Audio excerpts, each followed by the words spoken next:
Bonjour, bienvenue chez Hyperprotect pour cette nouvelle vidéo sur les armes de défense, plus particulièrement les armes à balles caoutchouc. Donc nous avons ici plusieurs armes différentes qui vont de la propulsion CO2 à la propulsion par poudre. Il y a plusieurs systèmes, on va vous les présenter un à un et on fera après un petit test de tir sur chaque modèle pour voir l'efficacité réelle. Donc ici le premier modèle, le modèle de chez Umarex, le T4E HDR, donc un revolver en calibre 50, donc qui est propulsé par des capsules de CO2. Tout le monde les connaît, les petites capsules de CO2 12 grammes. Et donc ici on a un système avec un barillet 6 coups, et ce qui est très bien sur les nouveaux T4E, c'est le système qui permet de déclencher la capsule de CO2 uniquement quand vous en avez besoin. Donc vous gardez votre arme en sécurité pas loin de vous, et uniquement quand vous le voulez, vous appuyez, vous déclenchez la capsule de CO2 qui se perce et qui permet de pouvoir tirer sans laisser la pression pendant plusieurs jours et ainsi détériorer vos joints. Voilà.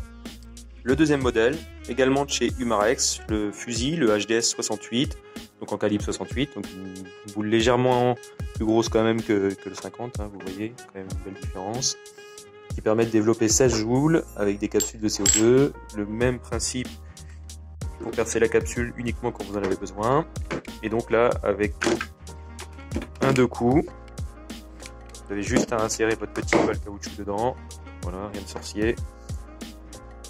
Et après, vous pouvez choisir de tirer soit les deux en même temps, soit un seul. Je conseille un seul, parce que la puissance sera beaucoup plus importante. Si vous tirez les deux, la puissance sera divisée par deux. Donc le troisième modèle, qui est tout simplement le système Selgom, qui permet de rajouter donc un embout à une arme d'alarme, dans lequel on introduit une balle caoutchouc, ce qui vous permet, à chaque détonation de votre munition à blanc, de faire partir un coup. Voilà ce que ça donne une fois monté, sur presque un esprit silencieux. Et donc là, si vous tirez, il y a une balle caoutchouc qui peut partir, à peu près une quinzaine de joules normalement, mais de la même façon on testera tout à l'heure. Le quatrième, un revolver d'alarme, le King Cobra, qui est un peu dans le même principe que le précédent, sauf qu'il n'y a pas d'embout Selgom. En fait, le canon permet déjà d'insérer une balle caoutchouc d'un calibre un tout petit peu plus gros. Vous voyez, il est légèrement plus gros que l'autre. Je ne sais pas si on peut bien le voir à la vidéo.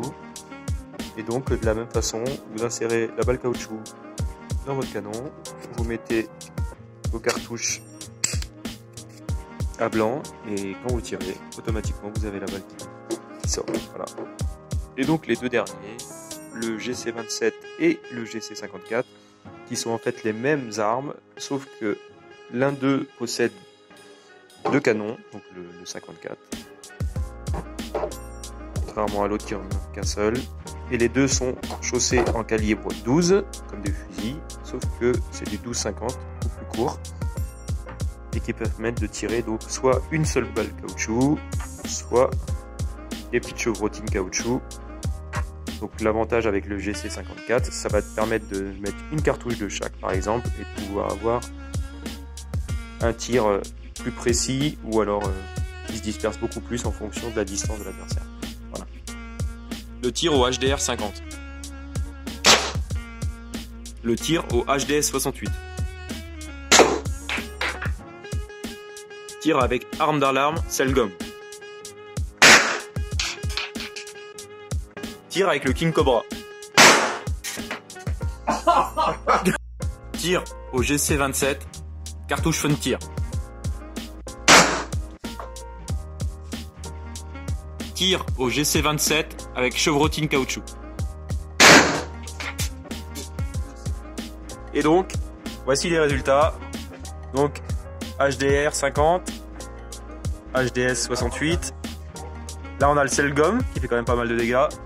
Ici, on a l'impact du King Cobra, mais ce qui reste le plus impressionnant reste l'impact avec le GC27 et la cartouche Fun Tir, et même avec la cartouche chevrotine, où on voit bien que là, toutes les chevrotines ont pénétré et ont traversé. Voilà. C'était Hyperprotect pour les essais balles caoutchouc.